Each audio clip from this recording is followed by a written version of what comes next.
Welcome to the Andy Noise Experience, podcast endurance noise random musings, Saturday, October 3rd, 2020, 8:30 in the morning here in Bakersfield, California.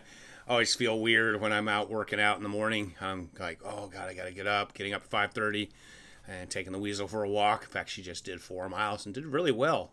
Usually we just do 2.5 miles or a 4K. But yeah, I feel like, I just did 90 minutes this morning. I'm thinking, why? I'm tired. And then I kind of feel bad when I realize that my buddy, the Jester, is at hour 48 of his 72-hour race. And 48-hour people just finished up a day. And you think, wow, how am I supposed to do these 48-hour, 6-day races when I'm so tired from 90 minutes? But race day brings out the best in you, obviously. USA 24 team on Twitter and on Instagram does some great coverage, Traci Outlaw. And he posted, while we were all sleeping, Camille Herron just hit 100 miles in 15:59:29 at 3 days at the fair. That's pretty incredible considering she has been off the course multiple times for well over an hour dealing with shoe issues and tight groin. She leads the 48-hour race only by a mile. And this was kind of the person that we should have known. Of course, the Jester knew her, Marisa Lizak. In fact, Ed talks about how he met her at Nanny Goat. She was at 99 miles, just a mile behind. She's the number 4 qualifier on the USA 24-hour team. She did 148 miles last year at the Desert Solstice and won it. And she's been doing really well and going along. She says Marisa will likely take the lead. And then, of course, Bob Hearn continues to do well. He's one of the most experienced in the field, and he has meticulous discipline and will be one to watch at the end. So they were at 199 miles, and Bob is at 92 miles. So, and then I woke up in the middle of the night, and, well, actually, before I went to bed at midnight, I noticed I saw that Camille had taken over an hour to do a lap, so kind of realized that she was probably having some issues because it was way too early into the race, like only around past 100 miles. So it says that at the 20-hour mark, Marisa took over the lead with 120 miles. Bob Hearn now has moved to second with 113, and Camille is in third with 110. And later on, I saw that Camille and her husband decided to call it a day, and she's no longer continuing with the injury. Lysak's last mile was 10:03, and Hearn finished up her last mile was 9:38. And so they're saying, it'll be interesting to see how far they got in the 24-hour period. Traci Falbo's record, of course, is 242 miles, and the world record is 246 miles. So it should be interesting to see what's going on with that. Then here's the final tweet that they did this morning. Nice picture on USA Team Field. I retweeted this actually. It says that halfway through the 24-hour, Camille and her husband called it quits at 110 miles with pelvic hip issues that wouldn't loosen up. She's in great spirit and will be cheering on others after some much-needed sleep. Marisa got in 139 miles at the 24-hour mark. That puts her in striking distance of the 242. But Marisa faces new challenges in managing the next 24, having never gone the distance. And then I saw someone post that she has done Spartathlon, which is like 150 miles. So she has actually gone past 24 hours. Of course, Bob Hearn has slowly tightened the race overnight and now only trails by 4 miles. He's 135 miles. His goal is his own age group record, 50-54 of 231. Interesting, Bob. He's just so methodical with his nutrition and hydration, and he has a great run-walk strategy that he employs throughout the race. In fact, I always tell him that he should go to try and become a centurion since there's less than 100 of them. I often say about Yolanda Holder and Anthony Culpepper were numbers 92 and 93 last summer at the Dome, and I would love to see Bob walk 100 miles in under 24 because I'm sure he could do it.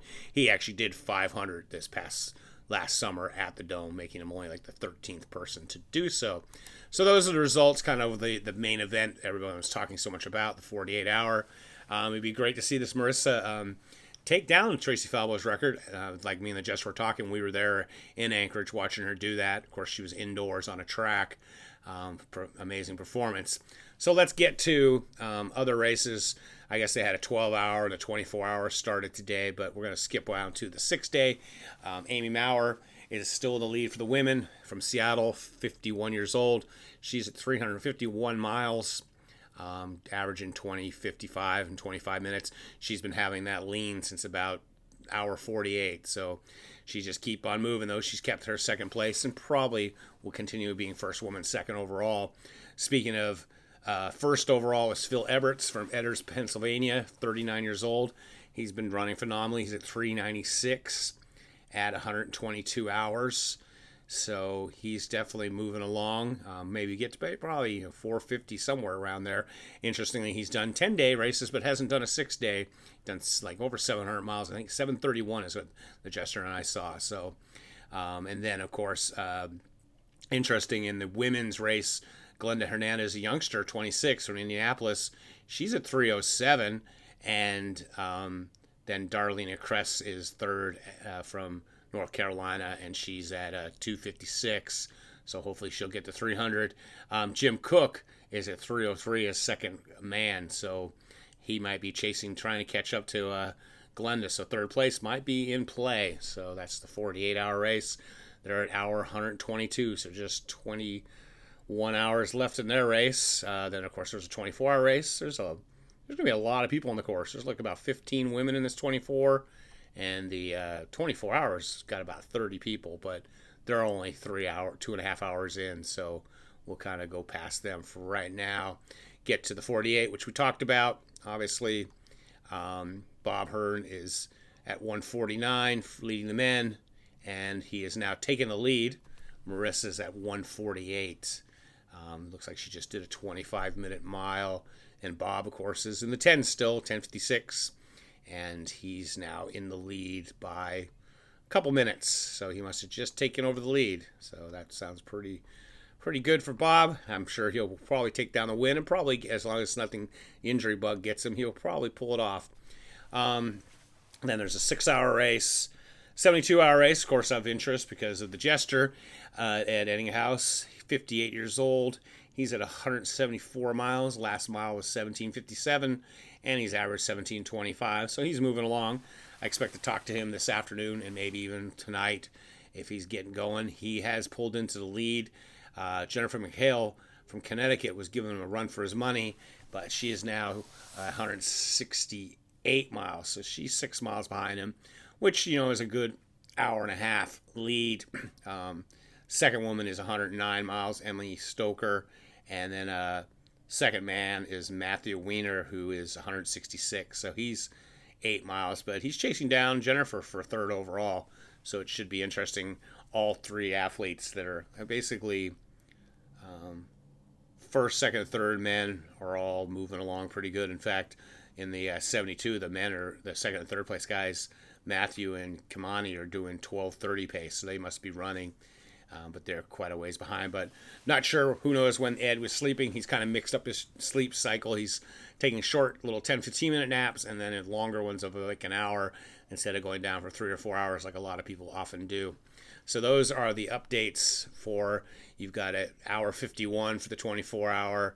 I mean, not the 24. For the 72, they're at hour 51. Obviously, the 48, they've got less than a day to go. And then, of course, the 6-day, less than a day to go. Well, everybody's got less than a day to go. The race ends at 9 o'clock Eastern time tomorrow morning. So that is all for right now. And as always, stay healthy, be boring, not epic.